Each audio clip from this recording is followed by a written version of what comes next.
one super tip on getting started in real estate investing?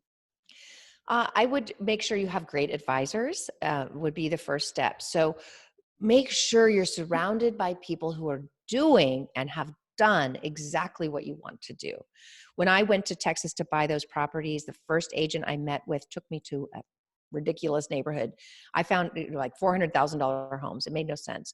So I found out later, this was a woman who didn't own rentals. So if you're going to buy rental property, buy it from someone who owns it and understands it. So that would be the very first thing, is to make sure you're surrounded by advisors who have succeeded at what you're trying to do. Mm.